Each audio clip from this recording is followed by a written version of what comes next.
Bonjour à toutes et à tous, merci de nous choisir. C'est parti pour votre magazine de la mi-journée qui reçoit aujourd'hui Ibrahim Sow, qui est ancien président de l'Association des Sénégalais d'Amérique. Il est aujourd'hui le leader fondateur de Senegalese Society. Monsieur Sow, bonjour. Merci Hassan, bonjour. Alors, campons le débat en essayant de connaître d'abord votre organisation. Senegalese Society, c'est quoi?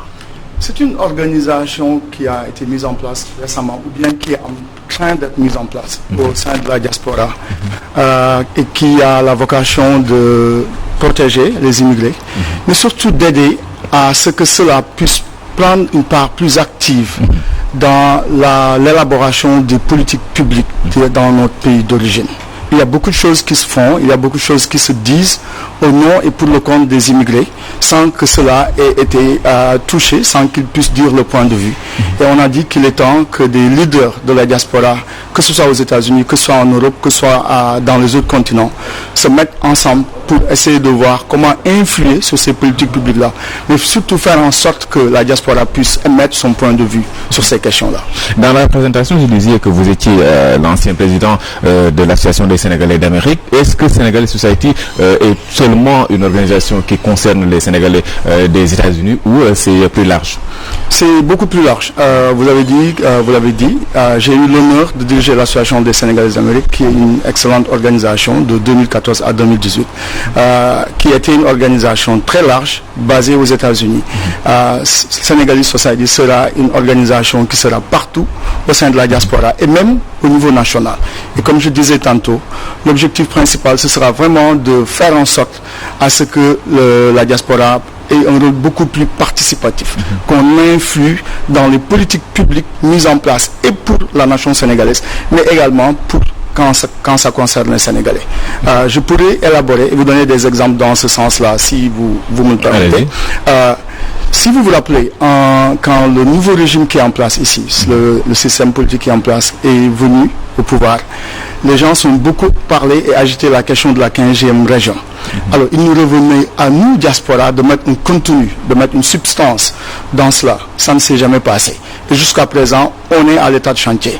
Si vous vous rappelez également, le chef de l'État avait parlé d'une discrimination positive qui va dans le sens de tous les projets publics qui seraient mis en place au Sénégal. Un quota de 10% reviendrait à la diaspora. Ça également, il n'y a jamais eu de suivi, il n'y a jamais eu de contenu.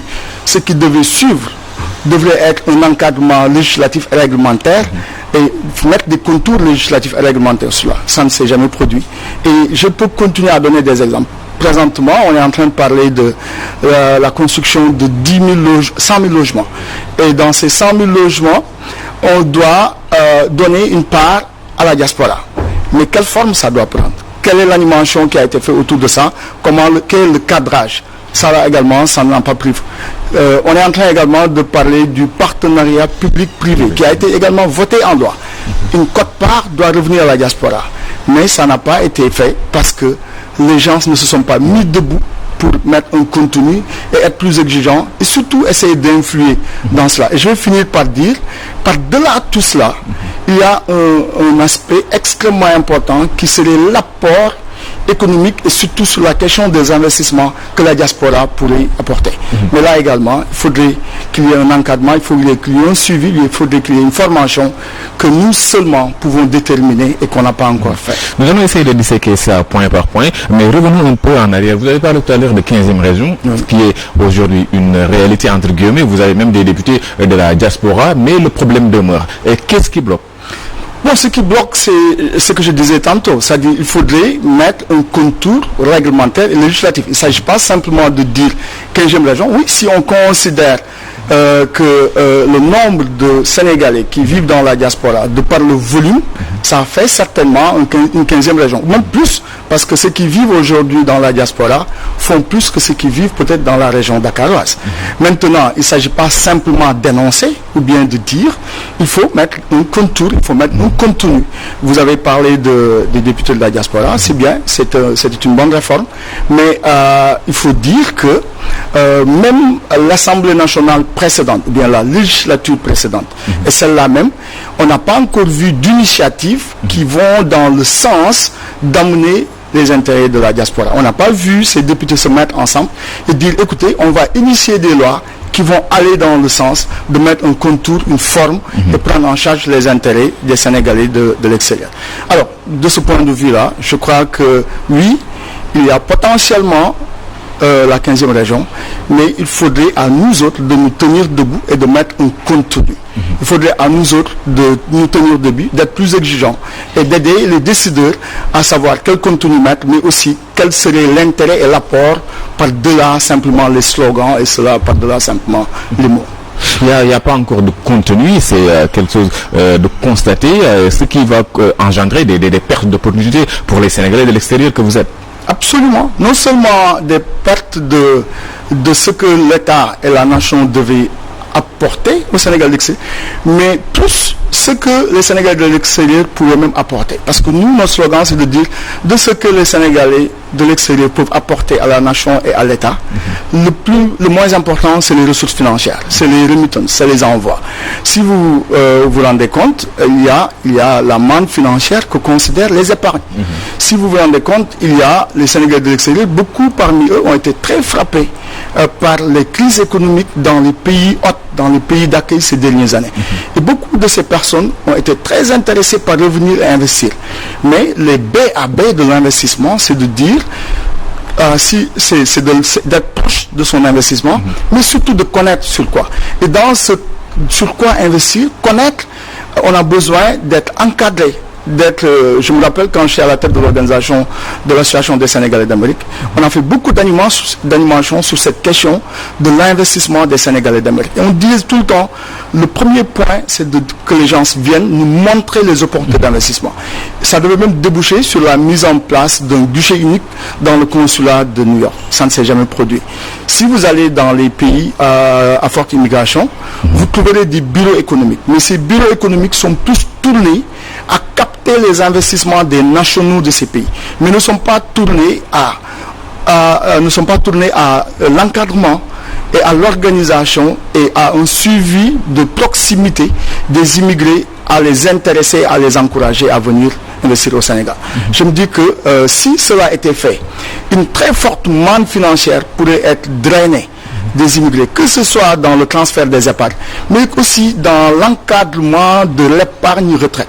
Il y a beaucoup de Sénégalais qui aujourd'hui ne cotisent nulle part pour leur retraite et auraient pu cotiser cela au Sénégal et mettre ça entre les mains. Mais il faudrait que ce rapport de confiance soit établi. Il faudrait également que les mécanismes et les structures soient mis en place pour que cela puisse se faire. Les idées sont là, les compétences sont là, les bras pour le faire sont là, mais qu'est-ce qui bloque, qu'est-ce qui empêche l'État de vous disons, intégrer dans ces programmes-là, parce qu'un investissement venant d'un Sénégalais au Sénégal est plus bénéfique? Absolument. Bon, on peut spéculer. Quelqu'un peut dire, oui, c'est plus facile d'aller au Club de Rome ou bien au FMI et tout de suite amasser beaucoup d'argent. Si on devait organiser les Sénégalais de l'extérieur, ça prendrait du temps parce qu'il faudrait un temps d'éducation, de formation et il faudrait aussi un temps pour qu'on en arrive à pouvoir récolter ces milliards. Quelqu'un peut dire ça. La souveraineté économique a un coût. Exactement. Mais c'est pourquoi nous, on a dit, peut-être qu'il nous a manqué des structures qui viendraient participer dans le débat de manière sérieuse, qui pourraient montrer à ces décideurs, à ces autorités, cette manne-là qui existe. En fait, c'est de dire, aidez-nous à vous aider, aidez-nous à aider le pays, aidez-nous à aider la nation. Et puisque nous sommes des acteurs, je crois que l'heure est venue qu'on puisse se mettre, s'organiser et exiger de participer au débat pour la mise en place des politiques publiques, mais également pour la conscientisation sur les opportunités qui existent dans cette diaspora-là et dont personne ne parle. Donc c'est l'objectif de Senegalese Society et votre organisation. Parlons des difficultés des Sénégalais de l'extérieur avec la pandémie de Covid-19. On sait que beaucoup de pays occidentaux sont frappés de plein fouet et ça impacte sur le travail de ces émigrés qui n'envoient plus même ce qu'ils envoyaient. Tout à fait, tout à fait. Il y a beaucoup de difficultés, comme il y a des difficultés partout à travers le monde, il y a des difficultés au niveau national. L'immigration en elle-même se caractérise par la précarité et la fragilité. Vous sortez de votre société, de votre milieu naturel et vous transposez dans une autre société, dans un autre milieu naturel. Rien que cela, c'est de la fragilité. Si en plus de cela, il y a des crises et des crises économiques parce que la pandémie du Covid-19, c'est une crise sanitaire, mais qui a un grand pendant sur le plan économique. Dans des pays comme les États-Unis, le pays a été fermé et beaucoup d'emplois ont été perdus.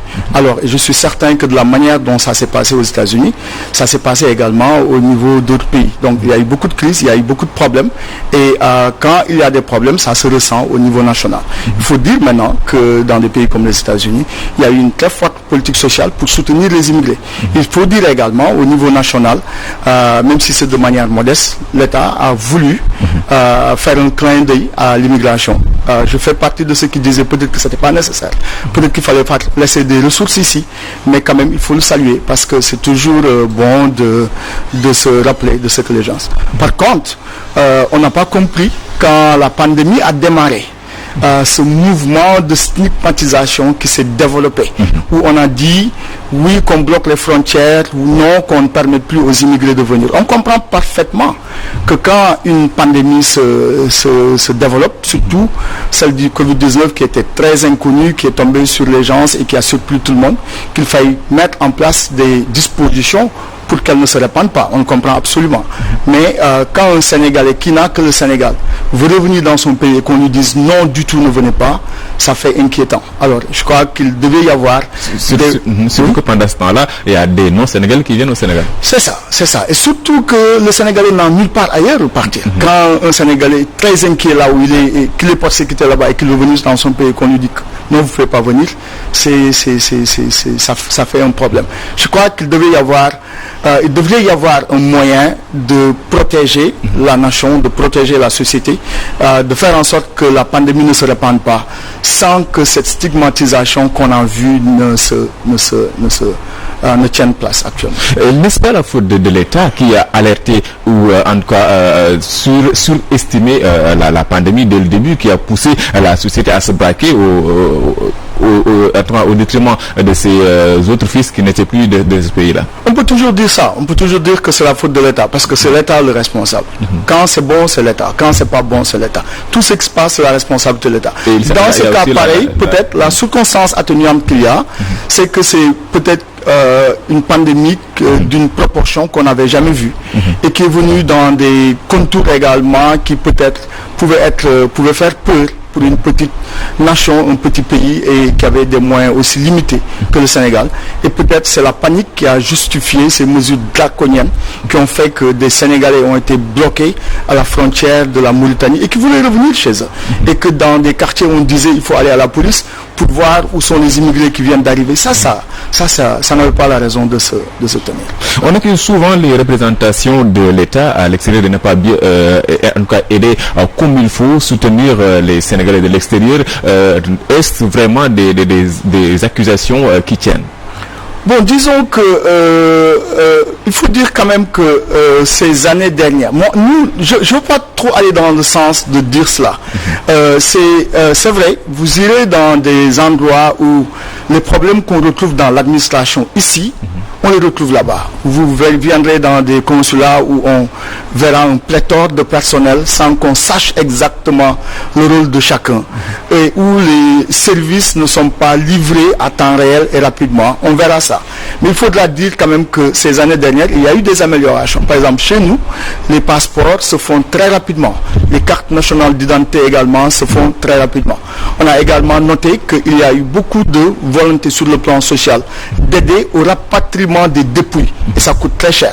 Ça également, il faut le dire. Il y a également cette question de, je ne sais pas si c'est une bonne mesure ou une mauvaise mesure, de l'élargissement de l'année, des années quand on veut ramener des véhicules.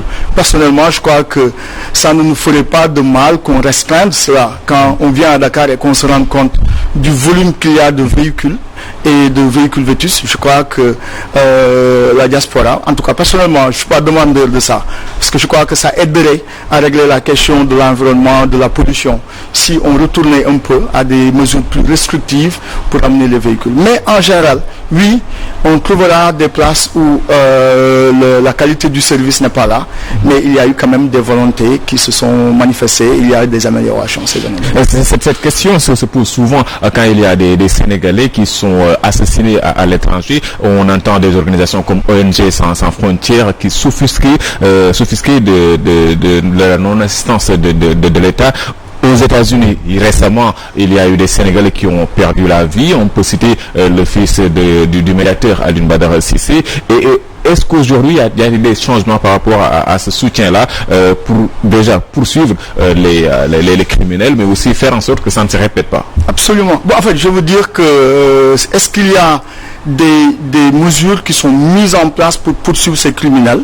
C'est souvent c'est des questions un peu complexes qu'il faut, par exemple, serrer. Disons que je ne crois pas que les meurtres qui sont faits contre des Sénégalais aux États-Unis sont principalement destinés aux Sénégalais. Pour la plupart du temps, les gens ne sont pas assassinés, ou bien ils ne sont pas tués, ou bien ils ne sont pas visés parce qu'ils sont des Sénégalais. Ça, il faut le dire. Ce sont des gens, pour la plupart du temps, qui sont quelque part où il y a déjà. Ce sont des mesures qui arrivent et qui tombent également sur des Américains. Ça, c'est la première chose à dire. La deuxième chose à dire, c'est quand ces choses se passent, c'est pour la plupart du temps les polices, les organisations de sécurité dans ces pays qui s'en saisissent, la justice. Le plus récent, c'est le meurtre ou bien l'incendie qui a touché la famille Diol, qui a été meurtrier dans la communauté sénégalaise. Et ça a pris un peu de temps, mais on a arrêté ceux qui ont perpétué cela. Alors donc, si on se résume, ce n'est pas des meurtres, que ce soit aux États-Unis et dans les autres pays, qui sont destinés aux Sénégalais parce qu'ils sont des Sénégalais. Évidemment, ce ne serait pas une mauvaise chose puisque nous sommes un pays d'immigrants, puisque nous sommes un pays où presque le quart vit à l'étranger, que l'État dégage des mécanismes pour venir protéger ces gens-là, que la processation soit plus vigoureuse au niveau des autorités diplomatiques de ces pays d'accueil, pour que peut-être que quand des choses pareilles ne se passent pas, ou quand elles se passent, que ça se prenne en charge rapidement. Mais je voudrais aussi dire qu'il y a beaucoup de gens qui font de la politique, de l'activisme au nom des immigrés. Parce que il y a beaucoup à faire dans les pays de la diaspora. Il y a des organisations qui sont en place, qui quand l'immigré décède, travaillent pour aider à rapatrier la dépouille. Quand les familles qui sont là-bas ont des difficultés pour mettre les enfants dans les écoles, ils travaillent à les aider. Quand les gens ont des difficultés pour trouver des logements, ils les aident à entrer, à avoir des écoles. Nous, il y a quelques années, on a eu une grande vague de jeunes qui venaient du Brésil et qui venaient aux États-Unis et qui entraient dans les prisons. On a beaucoup travaillé pour aider certains à sortir, à payer des belles et tout ça. Donc il y a des organisations qui sont sur place et qui font du bon travail. Souvent, ce n'est pas juste de voir des gens qui viennent s'installer à Dakar et qui utilisent le nom des immigrés et qui se font, je ne sais pas comment dire ça, qui font de la politique au nom de cela. Donc il faudrait peut-être que les gens font le distinguo, qu'ils fassent la distinction entre les organisations qui réellement sont sur le terrain et sont en train de travailler pour les immigrés et des gens qui ont un agenda qui est le leur et qui utilisent le nom des immigrés basés à Dakar pour parler au nom et pour le compte de ces organisations sans jamais avoir été mandatés, sans jamais avoir la légitimité pour le faire. Nous parlons un peu de votre expérience personnelle aux États-Unis. Ce que nous disons va nous pousser à parler de l'éducation des enfants parce que vous êtes dans un pays qui n'a pas les mêmes réalités socio-culturelles que le Sénégal. Comment faites-vous pour garder les enfants sur la voie tracée par nos ancêtres? Oui, c'est une question très intéressante. Merci de l'avoir posée. C'est une question extrêmement délicate qu'un enfant naisse aux États-Unis et que vous voulez pour autant en faire un Sénégalais. On a eu de la chance. La communauté sénégalaise aux États-Unis est un pays extrêmement dynamique qui malheureusement n'a pas été apprécié à sa juste valeur. Si vous allez aux États-Unis, si vous allez à New York, nous avons ce qu'on appelle le Little Sénégal.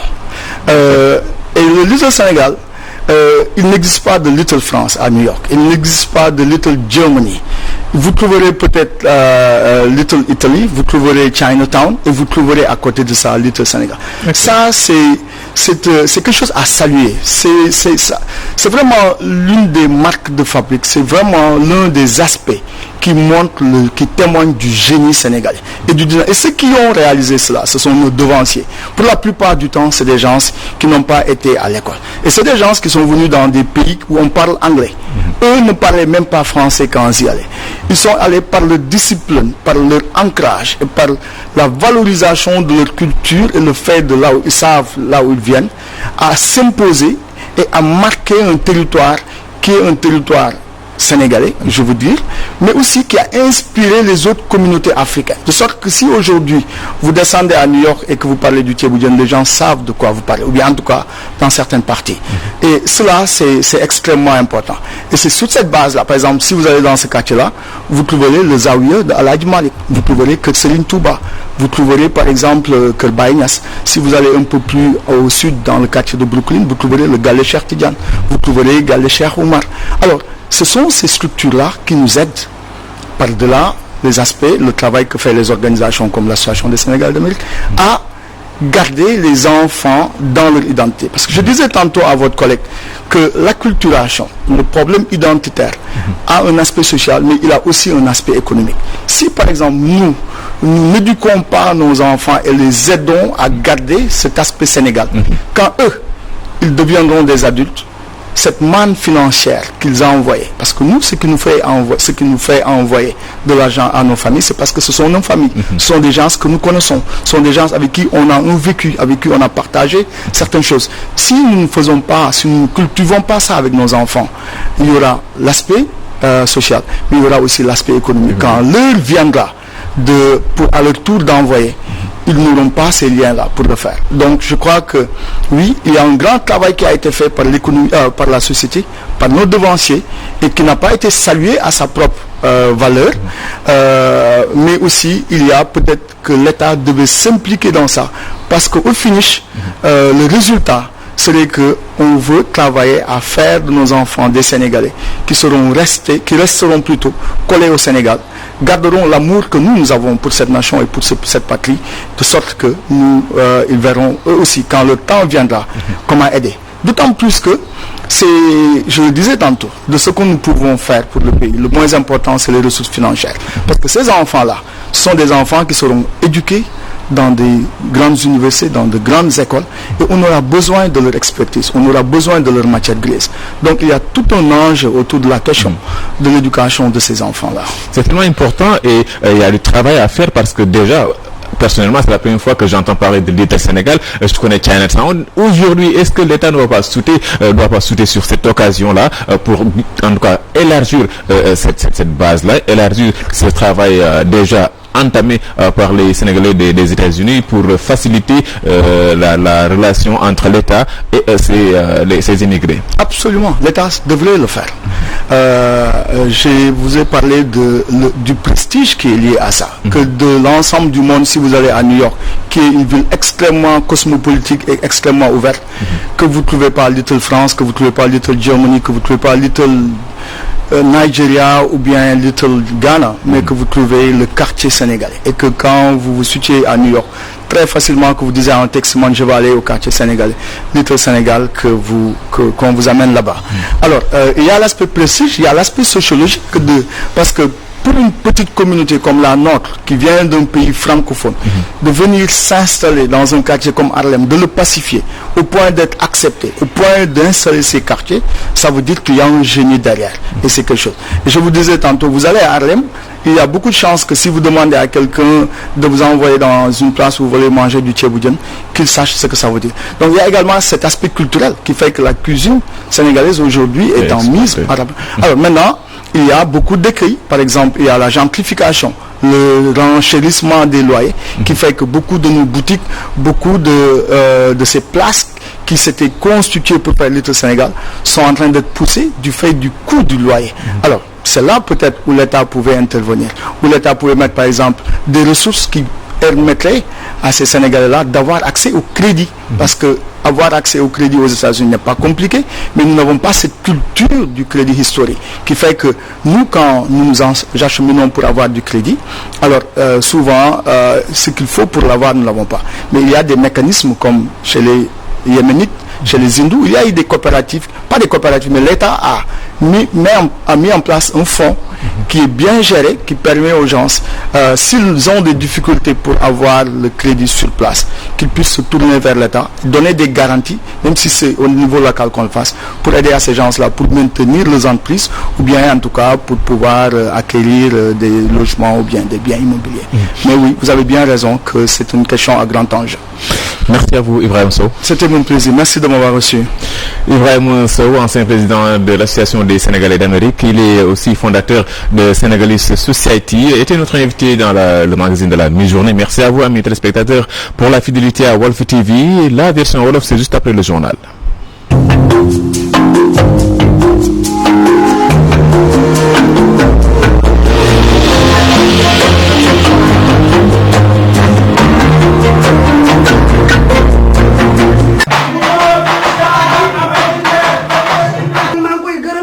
di ko sant indil ko xale bu ndaw di ko wax na dal ak jàmm dëgg la yàlla na fi fekk jàmm muri ko yàlla na fi toogee jàmm ki ko indil princesse do jeeg jàmm ak njariñ am nga suñu jàmm am suñu njariñ jeeg jàmm ak njariñ ana jeeg bi mu ngi ni jeeg bu boy ba moo di maman un grand menteur, un vieux tchalabanti comme toi, tu dis pas la vérité. yaa ñu waxul dëgg. bon dëgg yow. dëgg kay yaa ñu wax. Jumbi la c'est fou des gens hein. Rama. Anamu. kan la. monsieur Mars Pili. yéen a fi nekk di xëccoo ay bu demee ba doxaleetul yéen a ko fi def. ci la Abdou jël xalima mu jàpp ci daal bindee ko bayit xam nga lan la wax. dafa ko wax le petit frère. le petit frère qui nous a venu. sopp si di arama sa ñaari loxo sa kaw. Pili fort. Allez. ñàpp li. ñàpp li. billaay ak tama gañoog bàyyi dañuy yéen. sama yaay xam nga lu mu def moom da jël pot di dëpp ci affaire bi di leen dégg yàkkam papa. maa ngi tudd Tayam. ñu ngi fi. dama laaj suma daal la seet suma daal. dafa ñaaw. waaye dafa ñaaw de.